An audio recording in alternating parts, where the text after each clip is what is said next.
Nonfiction, anyone from Julian Assange to Zizek, to our author tonight. So this is the launch of Hitler and My Mother-in-Law, which is an intriguing title, and you'll find out definitely more why it's called that.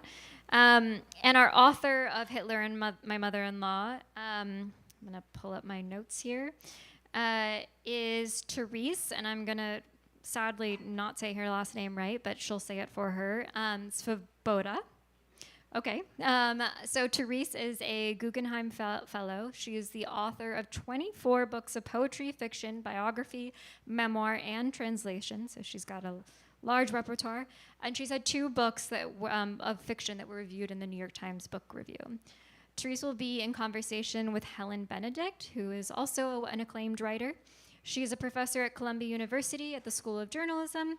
Her book, Good Deed, was a finalist for the Dayton Literary Peace Prize, and her newest novel, Soldier's House, is coming out in April 2026.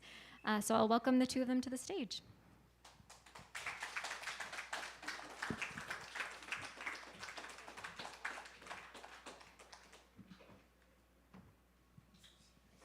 Hi, everybody. Yes, I sound like someone. All right. Oh, thank you. Thanks.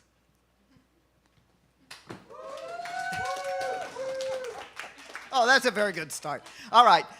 So thanks, first of all, for Steve for all those years of research. Let's see. My dear friend Helen, of course. And for OR Press, and the Francis Kite Club, and all of you who came out, especially those from afar, above 14th Street. I'm looking at Rachel Greenfield, however, right there, who came from a really long way. She represents my bio group and Women Writing Women's Lives, which we decided the other day will have to be retitled Writing Lives, because women, of course, are no longer allowed to exist. Which brings us to, I passed a cop this morning who was talking to 2 construction workers saying that they were going to have to give out summons for incorrect social media posts. So anyway, so here's to free speech.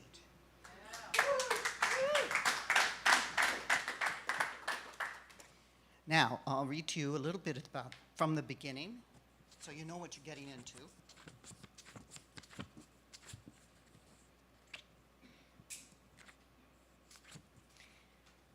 Disabusing the title first thing. All right, so very funny, Hitler and My Mother-in-Law. Mother-in-laws are supposed to be dictators, harridans, women who brook no compromise. Quote, I haven't spoken to my mother-in-law for 18 months. I don't like to interrupt her. So there are a lot of jokes in this book. But no, not so funny. The title refers to a 1945 photograph in which my 29-year-old future mother-in-law, Patricia Lockridge, dressed in a burly coat and a headscarf, points to a pile of ashes. The photo was black and white, 5x7, promotional size. A year earlier, she'd been recruited from her position as an assistant to the head of the Office of War Information to cover the story as sort of a poster girl reporter. The military chose her to stand beside the ashes because she was a civilian, or so she said, and they desperately needed someone outside their purview to verify Hitler's death. Look, says her outstretched hand. And then there's an asterisk. She didn't find a pile of ashes on the street and decide it was Hitler's, I say to my husband, Steve. Who said they were his? The military, he says. Anyway, that's what she said. Pat knew how to control information. Hired by CBS Radio as the only woman in news on its relaunched network, she was one of a team of 5 that included beetle-browed Edward R. Murrow. In a 1995 interview, she said, quote, because Hitler always did his deeds on a Sunday, and as I was the only woman, and therefore the slave of the department, I was always on duty. Fortunately for me, because I had an opportunity to begin to make major decisions about what would or would not go on the air and how we covered it and so on, because it was always very early in the morning. Later you find out it's because she had almost everybody there were alcoholics and they had such terrible headaches in the morning. But anyway, ever quick to turn the negative, slave of the department, into an opportunity, she was in her early 70s when she gave this interview. Enough time had passed that she understood the social forces of the 40s that oppressed her, and now she showed her experience to her best advantage. In the photo I remember, disbelief creases Pat's face as she points to the ashes. That face was also buck-toothed like my mother's, and like her friend Eleanor Roosevelt. One side was pinched from polio, with no-nonsense hair tucked under the scarf, and a decent figure below, yes, but also, as revealed in home movies, a limp. She projected feisty. Good looks might have been a disadvantage in her line of work anyway, as men in power often assume an attractive woman's only asset is ornamental. At the time, Pat was embedded, what a suggestive term, with the 101st Airborne and Berchtesgaden, a town very near Hitler's hideout. But Hitler shot himself in Berlin. That's where Eva Braun committed suicide and took cyanide. Berlin was where his remains were burned. Everyone knows that. The photo could have been taken anywhere. The ashes at her feet could be anything. A smear of black on the ground, perhaps several handfuls of whatever was left in the grating of the closest fireplace. Asterisk. Mom, says my husband, didn't like answering questions. She was good at asking them. Asterisk. In 2015, a British poll of 2,000 people suggested that women are twice as likely to lie as men. They lie because it's useful. The children don't need to know their fathers at the bar. Her mother would be better off ignorant of her diagnosis. Her husband will delight in her good mood without knowing whether it has to do with her trip to the hairdresser or the track. White lies say more about expedience than evil.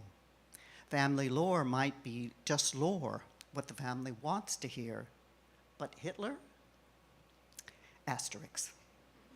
The Allies didn't know for sure if Hitler was dead, but they wanted to reassure the public and the Germans that the war was over. Declaring him dead would convince them to lay down their weapons. And if he wasn't dead, well, it was only the opinion of a woman. The post-war ethos had already arrived. The voices of women again discounted. 2 weeks after the war was over, Pat was en route to Buenos Aires to track down rumors of Hitler supporters fomenting revolution in Argentina. She told her editors that there was a good reason to believe that the country harbored a large group of Nazis, and she spent a couple of weeks in Buenos Aires and more elsewhere investigating. Those she met, quote, had a great story to tell about how they've been trying to save the world for white Anglo-Saxon Protestants, end quote. The story she told her family, however, was that she was looking into business opportunities for women in South America. Years earlier, she traveled that far south with her father, then in the oil business, who had taken the whole family on a tour. This time, she visited 7 countries, an itinerary like a Bond movie. Having supposedly pointed at Hitler's ashes, she was the obvious person to look at those who still believed him alive, but she published nothing about her findings. Did she file a story with someone other than her editors? Or was there no story in the chase? Or did she file a report? As soon as Pat returned, she, along with 250 other correspondents, watched the Nuremberg trials that convicted the leaders of the Nazis. The female correspondents slept on camp beds. Their single, filthy bathroom was equipped for men with 2 urinals. But they were not without amusement. Janet Flanner, reporting for The New Yorker, made everyone choose which Nazi leader they would have sex with. A woman with Pat's hairstyle, a thick page boy, passed through the courtroom, her back to us, in footage released to the public in 2013. So much about this period is just coming to light now. For reasons of propaganda, the Nazis had a practice of keeping their heroes alive. The 16 brown shirts who died in the 1923 Munich putsch were for years celebrated by Hitler and the country as immortals who continued to fight for the soldiers. Quote, "For us, they are not dead," said Hitler. He cast himself as immortal by surviving a number of assassination attempts, reminding us perhaps of someone else, and suggesting in a radio speech that it was divine providence that protected him. Perhaps the populace had no body to mourn. Because the populace had no body to mourn after his suicide, it was as if Hitler had been assumed straight into heaven. In 2000, Chief of the U.S. Secret Service, Brian Conrad, conceded that, quote, "the only decisive evidence would be the discovery and positive identification of the corpse," which I go through the hilarious travels of the corpse throughout the book.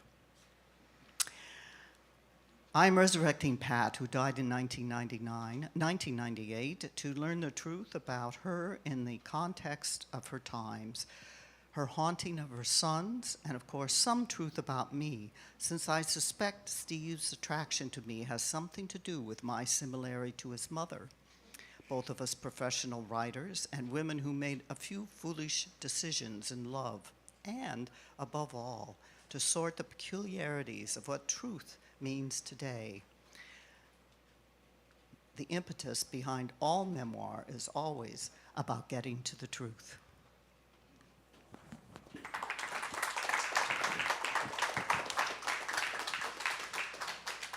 And now Helen will interrogate me about the truth, and I will cling to my notes just in case. Here we go. Hi, everyone. Thanks so much for coming out. I'm going to just plug the book first by saying it's really funny. I kept my husband up late at night, he's also a Steve, laughing and giggling, even as many of the themes in this book are also very serious and very relevant to today, because as well as our perennial search for the truth, whether in our lives or through memoir, you also address the role of women, why people lie, whether there is even a truth, and whether it can ever be found if there is, the role of journalism, power of propaganda, the hidden complicities of Americans with Hitler and his crowd, and parallels with Trump and the rising fascism all around us. So it's a rich, rich book.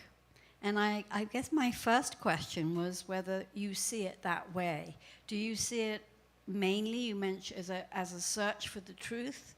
Or is that how you started out and then it branched off into other things you wanted to talk about? Well, I tried to keep it in the purvey of truth.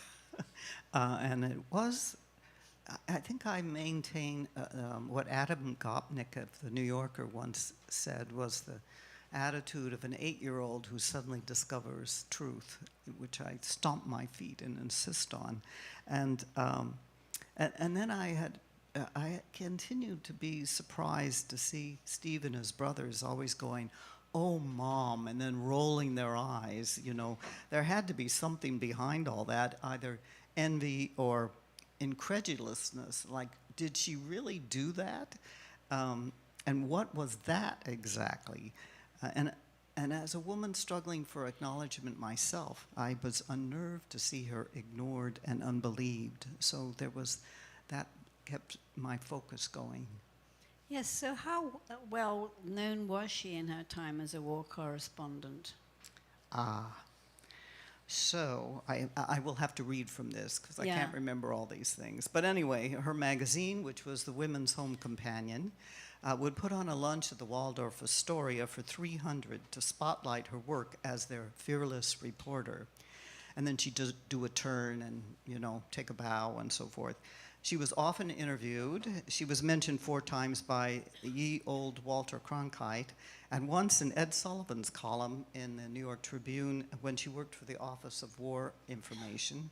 Honoring her as the only female reporter to land in Iwo Jima, the contemporary prima donna of theater Helen Hayes portrayed her in a radio special for her article Solace at Iwo.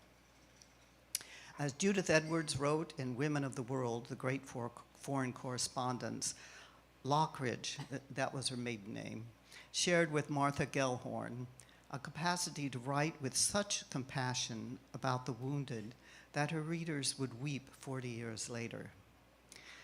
Pat wrote 11 cover stories about the war for Women's Home Companion, which was a magazine with a circulation of 4 million, with writers like John Steinbeck, Willa Cather, and Rachel Carson. Only the Reader's Digest, Life, and Saturday Evening Post had more subscribers. The magazine was known as the Fighting Lady and featured controversial journalism, including Pat's articles VD, Menace and Challenge, and Abortion is an Ugly Word. As their star journalist, she was pitted against Hemingway, who wrote for Collier's. And very significantly covered the liberation of Dachau. Yes. And was there before Martha Gellhorn, you wrote. Oh, yes, Yeah. quite a bit before. But was not married to Hemingway No. to get the attention. So, given all her accomplishments, what's your take on why she seemed to be so prone to exaggerating and even lying? Well, really, in the book, I felt that she tended to tell the truth. I did so much investigation and research, and nearly all her anecdotes proved to be truthful. I can't tell you whether she danced with Hermann Goering or not, but it was a persistent story, and the witnesses are all dead, and no one mentioned dancing with Hermann Goering because if there were press at Fishhorn Castle, they were not hanging out with the usual MPs and other people that particular night. They did have a big party, and it's so much fun that they shot firearms in the middle of the night, which God knows why they left them with their guns. But and so there was this big celebration, because you would wonder why his turning himself in would be a cause for celebration, but the SS didn't kill him. That was really, they were very happy to be with the Americans that night. So did this just, because I think one of the things that makes your book so gripping is that there's this play between is she lying or is she just being disbelieved unfairly, like as many women are. You Yes. bring out, especially women who have extraordinary stories, and often the first reaction is to roll your eyes and go, "Oh yeah." That's right. And then you had to set out to investigate whether those tales of hers were true and how to verify them, which was quite a task at times, given that when they all happened. Well, I have a whole little essay piece, deeply embedded gender biases and stereotypes that devalue women's contributions, cultural norms that discourage us from self-promoting, organizational barriers like unequal access to mentorship and opportunities results in women's work being overlooked, our expertise being questioned, and a reluctance to speak assertively about our achievements. So there's a big push to not recognize someone's actual achievements. Yeah. So one of the things you mentioned too is the trauma suffered by war correspondents, which for so long, only really recently, is being recognized and dealt with. And it's still, I know from teaching in a journalism school and talking to a lot of people who've covered conflict and war and other awful traumas, and even my own experience, that the culture of journalism is very much to deny it, right, much as a soldier does, and say, look, I'm not going to complain about my suffering because it's nothing compared to the suffering of the people I've been covering, I've been reporting on. But then people crack up or they have nightmares for years. So would you talk a bit more about how you thought that played out in Pat in her private life? Well, the public forgets that a journalist's job is to be invisible and to provide a lens into the situation, but that she's also required to be the witness. So it's a paradoxical situation to begin with. And I didn't know that there was an organization at the Columbia School of Journalism called DART, which since 1999, I think, has been focused on the trauma experienced by journalists and how to ameliorate that. But to do with her own generation, many of them experienced post-traumatic stress. Let's see, Lee Miller suffered such PTSD that she didn't even tell her son she'd photographed the war. She said, "I could never get the stench of Dachau out of my nose." Margaret Bourke-Wright blocked so much about photographing Dachau that she didn't remember having taken the photos after she printed them. Martha Gellhorn said what she saw in Dachau entered her soul and she was never free of it. And, quote, "It was as though I fell off a cliff at Dachau and suffered a form of concussion ever since." And Pat, who was the first female journalist to enter Dachau, just mutely pointed to a photograph of many corpses falling out of a boxcar when she told me about it. Yeah, that photograph is in the book, and it is wow, it is really powerful and horrible. So related to that, I was quite horrified by the passages where she poses with the souvenirs that she collected from Nazis in a kind of jovial way, you know, in swastika patches, and she made a turban out of Goering's military sashes, and she wasn't the only one who did this. Reminded me of the way soldiers in Afghanistan, American soldiers in Afghanistan and Iraq, you know, would take photographs of the corpses of the civilians and parade them around as souvenirs. There's a kind of callousness that happens. But do you think that's related to PTSD? I mean, did you see it as a cold disassociation from the horrors of what the Nazis were and did, or something else?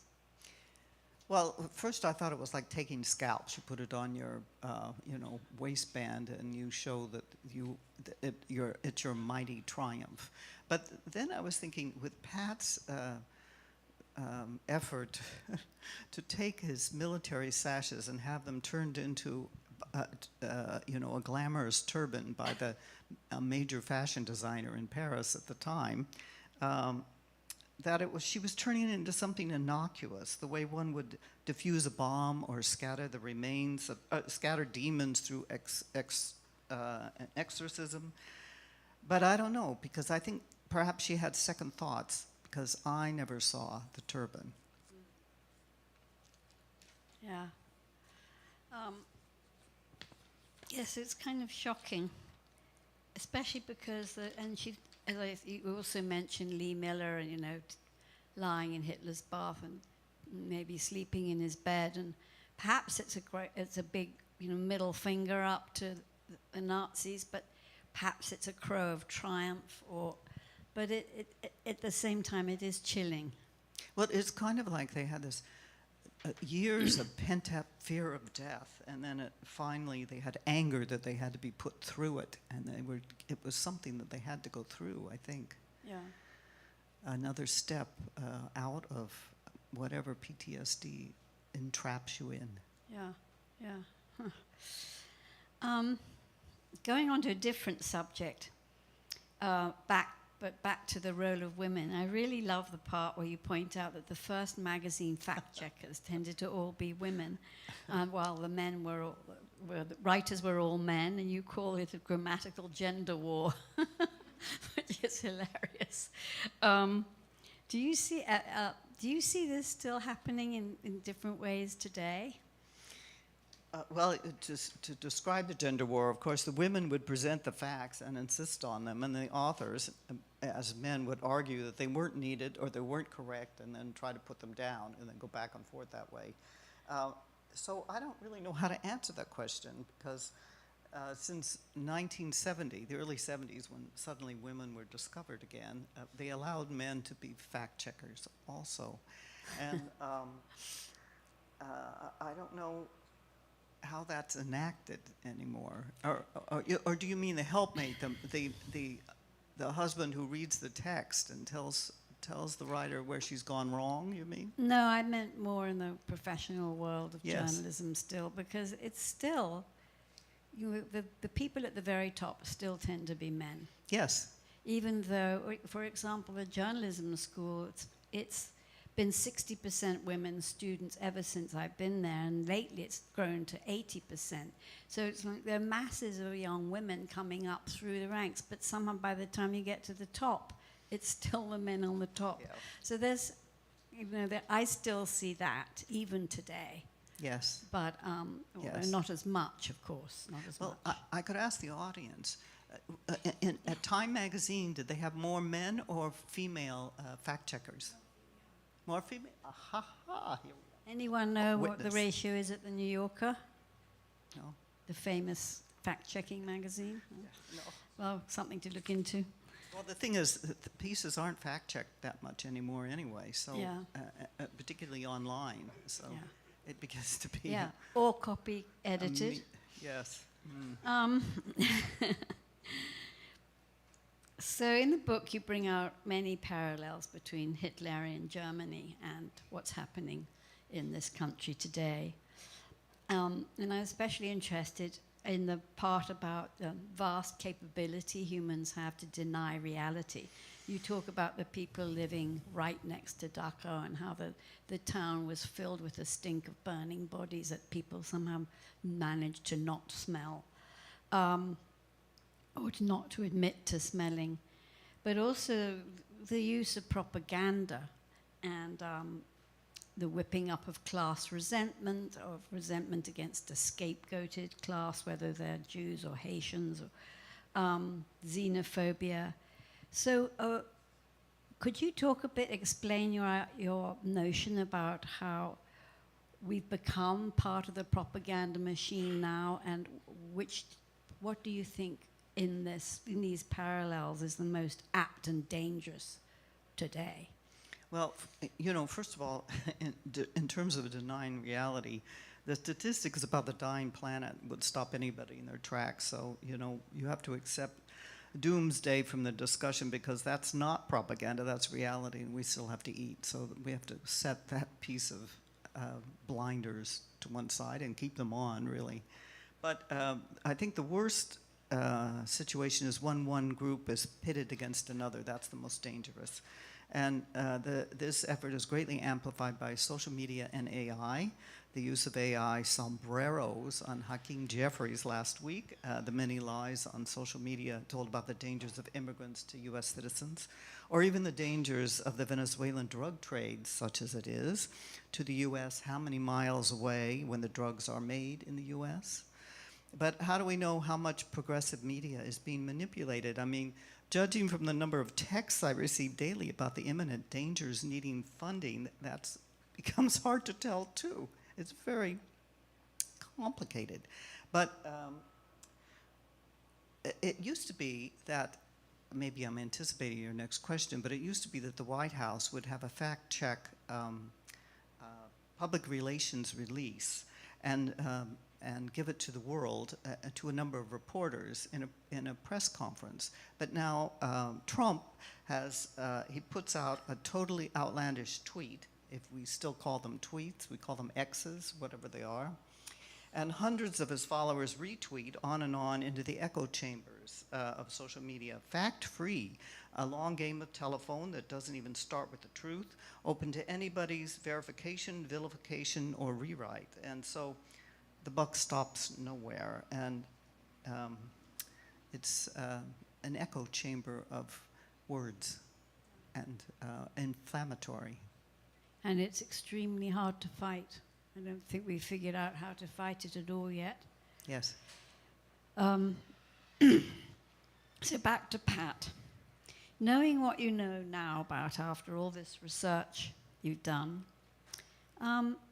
what was it about Pat that enabled her to be so very adventurous and bold and defiant for a woman of her time? Well, her father believed in her, and as the eldest, she was supposed to be, the son, and she did her best to overcome that. Her mother was opposed to her, at least in her adult years, when her mother believed that UNICEF was a communist organization and got the DAR to condemn the Christmas cards that Pat had introduced to UNICEF. But sometimes that kind of opposition inspires a daughter to excel and be bold and outdo her mother.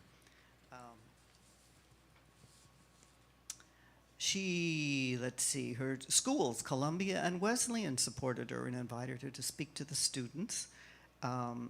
Early success also helped quite a bit, having a supportive team at CBS and OWI and in the magazine world is very different from writing in a room all alone, hoping that someone will eventually publish your work.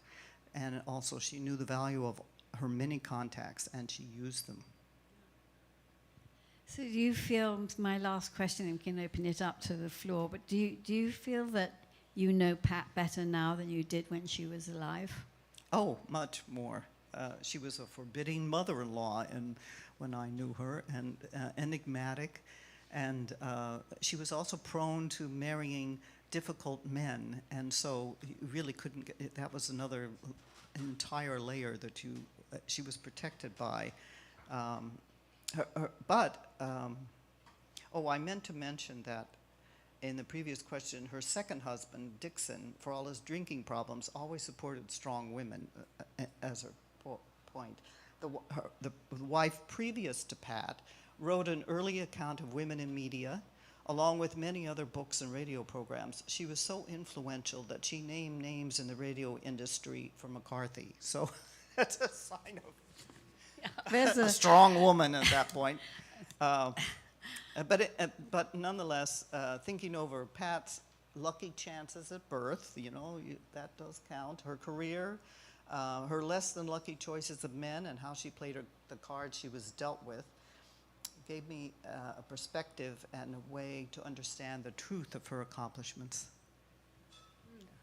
Yes, so because threaded through all this, were people with extremely right-wing political views in her family, extremely right-wing. Yes. Yeah, so she had that to battle against as well. Yes. All the more fascinating. All right, well, shall we take some questions? Oh, first, a couple of jokes. So one says to the other, let's see, we've got 2 men in a pub, all right? One says to the other, my mother-in-law is an angel. The other says, you're lucky, mine's still alive. They're all caustic like this, but the final one is, there are no mother-in-law jokes, they're all true. We got back to the truth. And I'm about to become a mother-in-law, so, I have to rewrite it.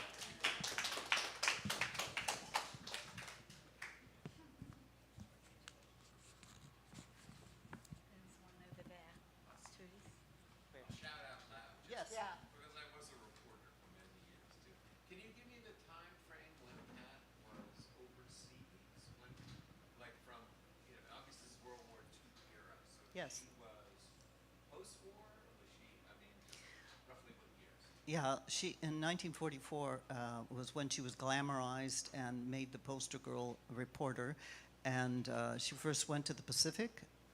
She was the first woman to land, I think the only, first woman to land in Iwo Jima and in Guam, and then they flew her to immediately to Germany, and she she climbed the mountain up to Hitler's Redu, and she was there for everybody's surrender, the Nuremberg trials. She did a piece on how much fun the American women had in moving into the mansions of the routed Germans during the post-war era. And she was back, however, in, let's see, how did she do that? She went to South America, and then she got married, and then she went to the tests in Nevada.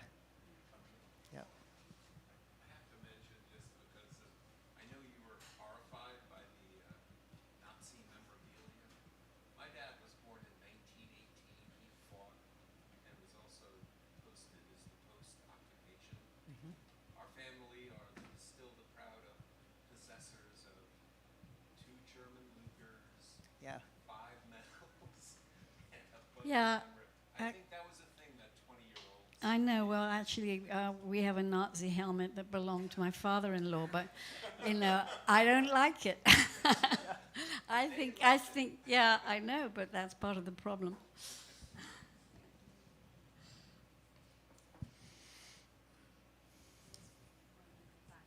Yes? Hi, I'm very interested in what you might have to say about the relation between war journalism and objective fact, because I've heard people say the truth is the first casualty in a war. So, how does that play out for like those journalists? So I'm Well, interested in what you learned about that or what you might have to. I could answer it, but you could answer it better. I know that Pat was well aware of her position, particularly with the Office of War Information, which was propaganda and misinformation, as well as presumably some real information. And she knew exactly what she was doing. That quote is actually used in Philip Knightley's amazing history. I don't know if you know that book, of covering war. It starts off with Crimea and goes all the way up to pretty much at least the Iraq War, the latest one. But it's about propaganda because so much of war coverage is about censorship and molding a message. So the challenge for a reporter is to get around that. And that's one of the problems with embedding. Embedding has always been, the government and the military's way of trying to control the message that journalists, because when you embed, you get to go out, yes, into the battle, but in exchange, your stuff is read and censored before it gets into the to the public hands. So there's always a push and pull between that, and that's been a big battle for journalists covering wars for many decades. There's also an editorial sort of filter as well, right?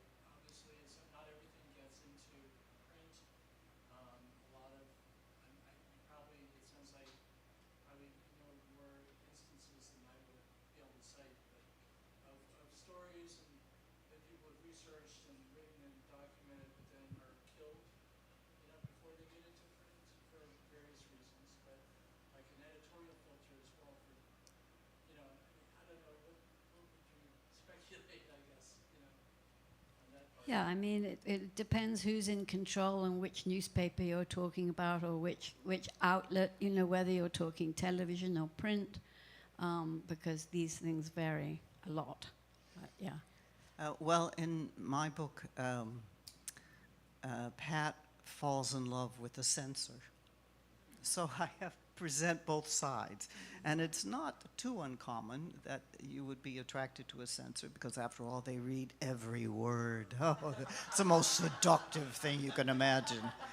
And there is one story about meeting Dixon at 2 a.m. in the mornings in order to smuggle out a story that she's written about what it's like for the GIs in Hawaii, where there are 500,000 soldiers and 10,000 women. So, and she got it out. So there was also the advantage of knowing the censors too. I mean, that one of the arguments for independent journalism and for the internet even, as much as we complain about it, is that it's a way for people to get that kind of reporting out without having editors kill it and without having people censor it. Well, that's why they fear it so much. Ever since the Vietnam War, actually the British in the Crimean War and World War I, they had people that went behind or accompanied the press to make sure they said the right thing and they saw the right thing, just like in communist Russia. But then by Vietnam, they lost control because of the media. Vietnam was a shining example in many ways, and that really did frighten governments. And actually, the whole practice of embedding was started by the British, Margaret Thatcher, with that silly Falklands War, and then the American government went, "Ooh, that's a good way of curbing those naughty journalists. Let's make them do that too." So that's how it started. Germany has more fact checkers than anybody else in the world. I always felt very impressed by that. So maybe the censors moved on. Yeah. Yes. So do you think, Pat, there's been a lot of books about women in World War II who were journalists, and do you think Pat has gotten her due before your book came out? And if not, why? Because her name is in those books, but Yes. not as prominently as a number of others. So what do you think happened, or did she get the due she should have? Well, actually, she wasn't in the war that long, obviously. It was about a year long, and other women were involved in different ways and longer. So that is one element.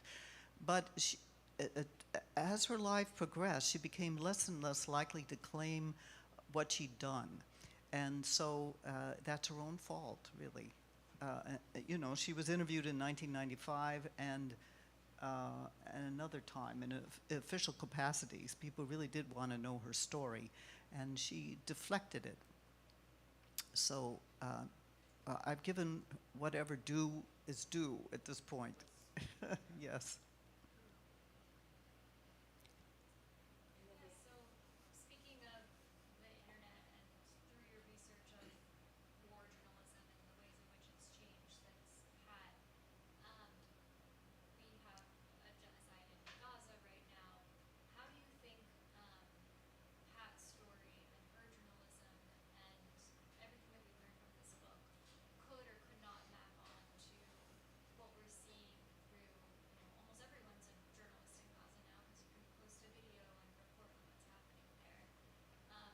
Did you think about how Pat's role might have changed if she was a journalist in Gaza, say, and how the internet and phones and such have changed things, or just brazenly killing journalists in Gaza? Well, people were much more polite with journalists. They weren't killing them then. So that would be a big difference. And although they had a special insignia on their uniforms that was supposed to set them out from the regular soldiers that was supposed to protect them. And she did say that no one ever wore that because they figured that would be the reason why they'd shoot them. She wrote for a monthly, so it was different than a journalist who was reporting on the spot, which I think is really what the internet and those various other outlets, social media outlets, are about. So it still would be, I think, closer, more analogous to what she did at that time. I would add that certainly Israel has been controlling the message to an extraordinary degree, both outside and inside, but especially inside. And not letting any journalists into Gaza at all is why we have all the Gazan citizens and journalists, and we depend on them. Over 200 have been killed now. I know a few, and they stopped wearing their press paraphernalia because they knew it was. They didn't just think; they knew they were being targeted because the IDF will call them up and tell them we're after you. So, citizen journalism sometimes is the only way, especially in a locked-down country like that, or in a place where either newspapers and other press can't afford to send any any journalists or consider it too dangerous. And then it is citizen journalists we rely on. So that informality has had its pluses, for sure.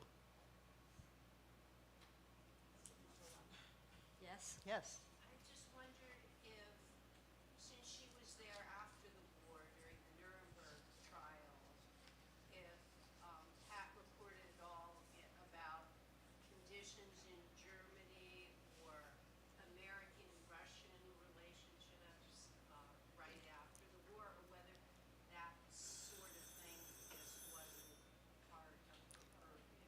Well, she did have that funny time when she was reporting on moving into the German homes. But more importantly, she was the only civilian who was ever appointed governor, or in her case, mayor of a German town, which was Berchtesgaden, which was right below Hitler's Eagle's Nest. And she said she ruled for a week. And then in other places it said she ruled for a day, but all the things that she did suggest more a week. And she did she couldn't do anything about all the babies that were abandoned in their breeding breeding program. She appointed the only Jew she could find as a translator. She ordered guards to go down to guard the enormous and art collection that Goering had left behind, and which she took a piece of. She took a painting, and there's a long story about that and who owned that painting, and she eventually sold it to for $33,000 to an art dealer in New York, a shady art dealer in New York. Oh, she didn't do it, actually, her ex-husband did. And then it was a couple of months later sold for about $1 million to the National Gallery in London. And then there was, in 2008, around the world, they reported on the fact that they couldn't figure out the provenance. And I'm way off the subject now, but there you go. Well, there is a whole section in Terese's book about art theft from Jews by the Nazis and how few Jewish families ever to this day got their art back.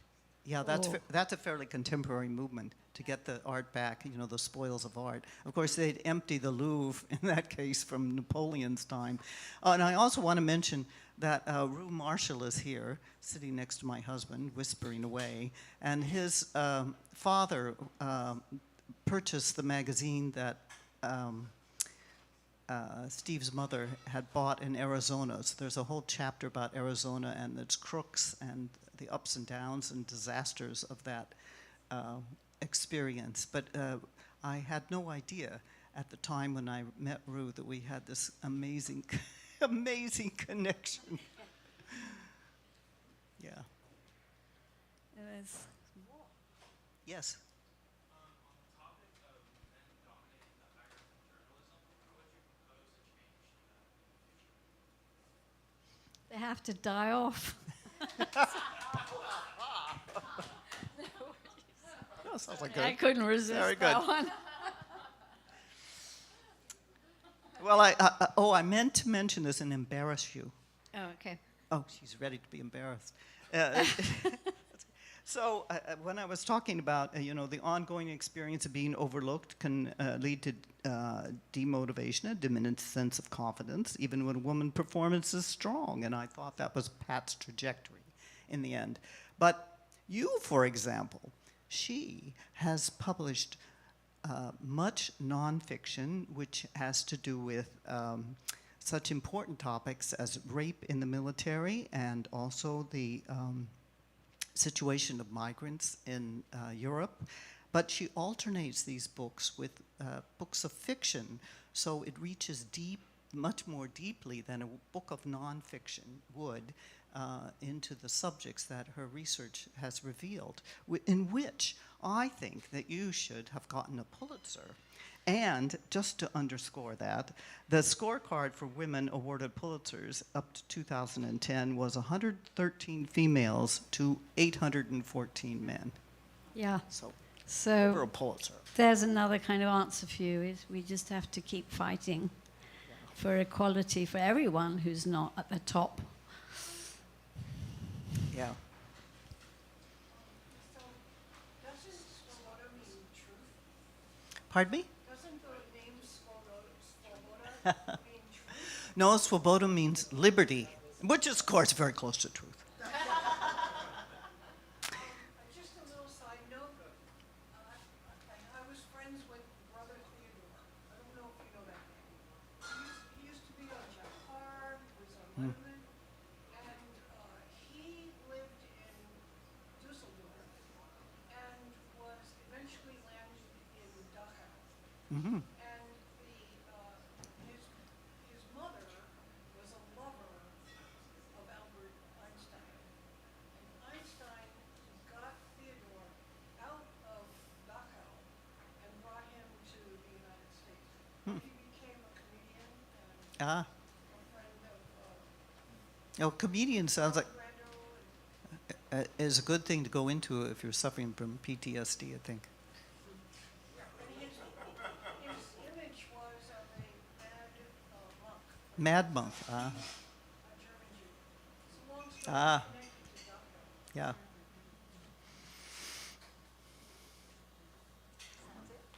Okay, I think we can wrap it up now. But thanks for listening, everyone, and thanks for those sweet Buy words. the book. And this book is a collector's item because it doesn't have the index.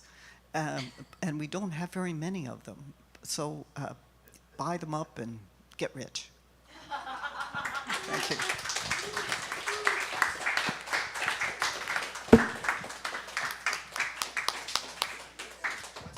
I'll just add that Teresa's offered to sign any books, these special collector item ones. And so there are some more copies that are for sale up at the front with Bella. And Teresa will be up there with a pen if you want to get them signed. But otherwise, thanks so much for coming out.